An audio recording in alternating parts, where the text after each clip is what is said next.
Hello friends, क्या हाल चाल है। उम्मीद करता हूँ कि सब ठीक होंगे और पहले से बहुत ज़्यादा खुश होंगे कि रिज़ल्ट देखने को मिल रहे हैं। कहीं ना कहीं कोई बच्चा दुखी भी है जिसकी रिफ्यूज़ल आई है, लेकिन मैं आपको आज 3 चीज़ें क्लियर करना चाहता हूँ। सबसे ज़्यादा क्वेरी 3 ही चीज़ों की आ रही है। एक ये कि मेरा मेडिकल अपडेट नहीं हो रहा, 6 महीने हो गए, 7 महीने हो गए, 3 महीने हो गए और साथ में मैंने डॉक्यूमेंट सबमिट करे 1 महीना हो गया, लेकिन मेरे रिव्यू स्टार्ट नहीं हुआ।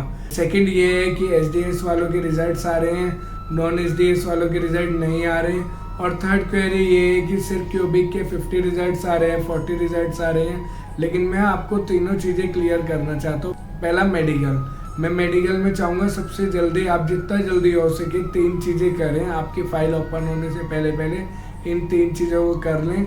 आपके जीसी अकाउंट में जब जाएंगे तो सबसे नीचे टेक्निकल इशू का ऑप्शन होता है, उस ऑप्शन को क्लिक करें, वहाँ पर अपनी प्रॉब्लम को रेज करें कि मेरा मेडिकल अपडेट नहीं हुआ। जब आप वेब फॉर्म रेज करते हैं तो सबसे ज़्यादा बच्चों को ये इशू होता है कि उसमें कौन सा ऑप्शन है, तो उसमें होता है कि चेंज डॉक्यूमेंट्स का होता है कि हमने डॉक्यूमेंट चेंज कर रहे हैं, वहाँ पर ऑप्शन है, उस ऑप्शन को चूज़ करें। और जो थर्ड है, इन दोनों को करने के बाद technical issue web form raise करने के बाद आप दिल्ली इमिग्रेशन को एक मेल भेजें जिसमें आप सब कुछ टाइप करें कि मैंने ऐसे ऐसे वेब फॉर्म रेज करा है, लेकिन मेरा मेडिकल अभी तक अपडेट नहीं हुआ। ऐसा नहीं है कि अगर आपकी फाइल ओपन होगी उस टाइम तक मेडिकल अपडेट नहीं तो उसका एरर आएगा, लेकिन हाँ, अगर आपने अपनी साइड से कुछ वेब फॉर्म रेज ही नहीं करा तो ज़रूर एरर आ सकता है। लेकिन अगर आपने आज वेब फॉर्म रेज कर दिया और अगर आज नाइट में भी आपकी फाइल ओपन होती है तो वहाँ पर रेज दिखेगा, और इसलिए मेडिकल को लेकर आपको कोई रिफ्यूज़ल या कोई रीज़न नहीं आएगा। सेकेंड, अब मैं आपको क्लियर करना चाहता हूँ, एसडीएस नॉन एसडीएस ऐसा कुछ नहीं है, दोनों फाइल्स के रिजल्ट आ रहे हैं। आप ये चीज़ सोचिए कि जब उन्होंने डॉक्यूमेंट की रिक्वेस्ट करी थी तो दोनों फाइल से करी थी, ना कि सिर्फ एसडीएस से करी थी या सिर्फ नॉन एसडीएस से करी थी। हाँ, कुछ बच्चे थे जिनकी किस्मत इतनी अच्छी थी कि उन्हें कोई डॉक्यूमेंट रिक्वेस्ट नहीं आई और अब उनको पीपीआर भी आ गई है, लेकिन ऐसा कुछ नहीं है। नॉन एसडीएस के रिजल्ट मैं डेली देख रहा हूँ और एसडीएस के भी देख रहा हूँ। और अब थर्ड, मैं आपको क्लियर करना चाहता हूँ कि कितने रिजल्ट्स क्यूबिक के डेली आ रहे हैं और ऐसा क्यों हो रहा है कि हमें कम देखने को मिल रही हैं या हमें ज़्यादा रिफ्यूज़ल देखने को मिल रही है। तो जहाँ तक मैं देख रहा हूँ 22 तारीख से अप्रोक्सीमेटली 500 के अराउंड पर डे रिजल्ट आते हैं। मैं दोबारा रिपीट करता हूँ, सिर्फ क्यूबिक प्रोविंस के 500 के अराउंड रिजल्ट आते हैं। बट अब मैं आपको प्रॉब्लम बता रहा हूँ क्या हो रही है। उस 500 में से अगर हम ये माने कि 300 रिफ्यूज़ल है, मैं दोबारा रिपीट कर रहा हूँ, अगर हम ये मानते हैं कि 500 में से 300 रिफ्यूज़ल है या 300 वीज़ा मान लो, और 200 अगर हम रिफ्यूज़ल मान लें या 200 वीज़ा, तो प्रॉब्लम ये है जो हमारे पास व्हाट्सएप ग्रुप में या हमारे टच में जो रिजल्ट निकल के आते हैं वो 50 to 60 आते हैं, क्योंकि जिनके भी रिजल्ट्स आए हैं अगर किसी का रिफ्यूज़ल आता है तो उसको उसका एजेंट, उसकी फैमिली यही सजेस्ट करती है कि अभी साइलेंट रहो, पहले अपना एजेंट से डिस्कस करो, या एजेंट उसे बोलते हैं कि हम रीअप्लाई कर रहे हैं, अभी आप शोर मत बचाओ। तो क्या हुआ, जो अगर 300 रिफ्यूज़ल थी तो उसमें से 200 बच्चे तो वो हैं जो साइलेंट होकर अपने आप को रीअप्लाई कर रहे हैं या माइंडली इतना डिस्टर्ब हो गए कि वो हाईलाइट ही करना चाहते हैं, और रिफ्यूज़ल को तो खासकर कोई हाईलाइट करना ही नहीं चाहिए। अब आती है वीज़ा की बारी। तो वीज़ा में क्या होता है, जब 1.5 साल हो गया है, बिल्कुल मैं साफ जेन्युइन बात करूँगा, फैमिली का पहले ही ये बात होती है, अरे नज़र लग जाएगी, अरे तेरे को 1.5 साल बाद तो तेरा रिजल्ट आया है, अब तू सबको बता, इससे पहले तो चुपचाप स्टैंपिंग करा, तुझे क्या लेना देना, तू अपने रिजल्ट को देख, आ गया ना, बस साइलेंट रहे। तो हाँ, लेकिन कहीं ना कहीं इन 2 कैटेगरी को छोड़कर थर्ड कैटेगरी वो आती है जो अपने रिजल्ट्स को शेयर करती है और काफ़ी बच्चों को हेल्प मिलती है। कल नाइट में भी मेरे पास 64 रिजल्ट्स थे, जिसमें मैट्रिक्स कॉलेज भी था, एम कॉलेज भी था, CDI भी था और कनाडा कॉलेज भी था और सेंट क्लेयर भी कॉलेज था। तो ऐसा कुछ नहीं है कि रिजल्ट्स नहीं आ रहे, रिजल्ट्स आ रहे हैं, सब कुछ है। 500 का मेरे हिसाब से आंकड़ा है जिस आंकड़े में आ रहे हैं, लेकिन हाँ, उसमें से 350 या 400 बच्चे वो हैं कि जो रिजल्ट्स आने के बाद या तो ग्रुप लेफ्ट कर देते हैं या इन्फॉर्म नहीं करते या वेट कर रहे कि पासपोर्ट स्टैंपिंग हो जाए, और अगर उनका रिफ्यूज़ल आया हो तो वो चुपचाप रीअप्लाई कर रहे हैं। तो ये सिचुएशन है। इस वजह से जब हम अपना देखते हैं, मॉर्निंग में उठते ग्रुप को देखते हैं या रात को देखते हैं, तो हमें क्या दिखता है कि 10-12 रिजल्ट आए क्यूबिक के।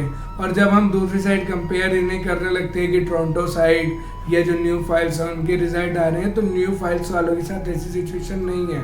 उनका जैसे रिजल्ट आता है उनका एजेंट उन्हें शेयर कर देता है और वो बच्चे खुशी खुशी शेयर कर रहे हैं, क्योंकि कई बच्चे ऐसे जिन्होंने सिर्फ 12 जुलाई को फाइल लगाई उनका अभी तक रिजल्ट आ गया, तो उन्हें एक एक्साइटमेंट है। लेकिन कहीं ना कहीं अगर हम क्यूबिक वाले बच्चों को देखें तो उनके साथ ये बहुत बड़ी सिचुएशन है।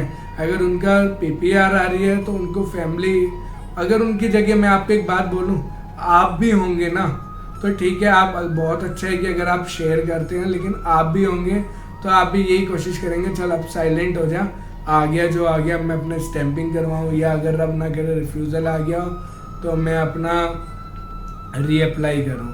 तो प्रॉब्लम ये हो रही है। इस वजह से हमें जब हम डेली मॉर्निंग में देखते हैं तो सिर्फ 100 रिजल्ट्स हमें देखने को मिलते हैं, जिसमें से 30 रिफ्यूज़ल होती है, 70 पीपीआर होती है।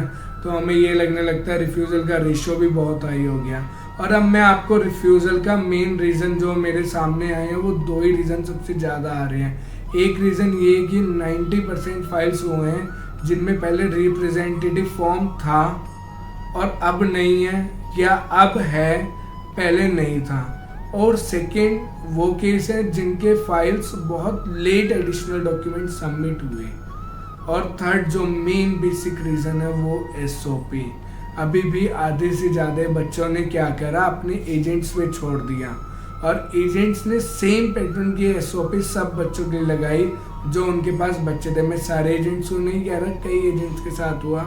अब वो उन्होंने मेरे लिए भी वही मेंशन कर दिया, दूसरे के लिए भी वही मेंशन कर दिया।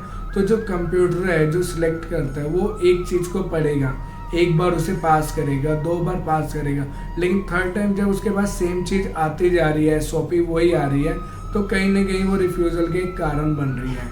ये सबसे बड़ा रीज़न है।